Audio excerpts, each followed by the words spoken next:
முதல்வர் அவர்கள் என்ன சொல்லியிருந்தாருன்னா, கால பார்த்துட்டே இருந்தீங்கன்னா, உங்களுக்கு எப்படி சூரியன் தெரியுங்கிற ஒரு விஷயத்த சொல்லியிருந்தாரு. அதற்கு வந்து ஒரு வார்த்தை சொன்னது, "நான் கால பார்த்துட்டே போனா தான் ஏன் நடக்க முடியும். உன்ன மாரி கை டைப் அடிக்க முடியாது. நான் ஆட்சியில இருக்கும்போது என்ன பண்ணேன், நீ ஆட்சியில இருக்கும்போது என்ன பண்ண, அரசியல் பேசுங்க. அப்பன்னா நல்லாருக்கும். இல்ல அவதூறு அரசியல் பேசினா நாங்களும் தயார்." அப்படிங்கிற ஒரு விஷயத்த சொல்லியிருக்காரு. இது அவர் பொறுமை இழந்ததுக்கு காரணமா? இத எப்படி பார்க்குறீங்க? இத திரும்ப திரும்ப ஒரு கேவலமான ஒரு அரசியலை நோக்கி திமுகவினர் தள்ளுகிறார்கள். அதுக்கு அவர் இரையாகக்கூடாதுன்றது தான் என்னுடைய எண்ணம். நம்மளுடைய இது வந்து பொதுமக்கள் எப்படி பார்ப்பாங்கன்னா, ஒருத்தர நீங்க அவதூறு பண்ணி அசிங்கப்படுத்துறீங்கன்னா, அசிங்கப்பட்டானான்ற மாரி பார்க்க மாட்டாங்க. அவதூறு பண்றவர்களுடைய அவருடைய தன்மைய தான் பார்ப்பாங்க. கண்டிப்பா. அதனால அதெல்லாம் வந்து இவரு இது பண்ணக்கூடாது. பால்டாயில்னு ஒரு தடவ பேசிட்டாப்புல.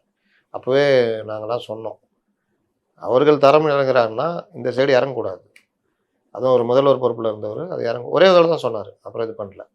அதனால இவர்கள் வந்து நீங்க இப்போ டெப்யூட்டி சீஃப் மினிஸ்டர் உதயநிதியுடைய 5 ஆண்டு கால பேச்ச பார்த்தீங்கன்னா, ஒவ்வொரு பேச்சிலயுமே அடிமை, தவழ்ந்து போய், காலகட்டம். ஊர்ந்து போய் டேபிளுக்கு அடியில இன்னும் கொச்சையாலாம் பேசினாரு. ஆமா. திருமதி சசிகலாவ இது பண்ணி கொச்சையா பேசினாரு.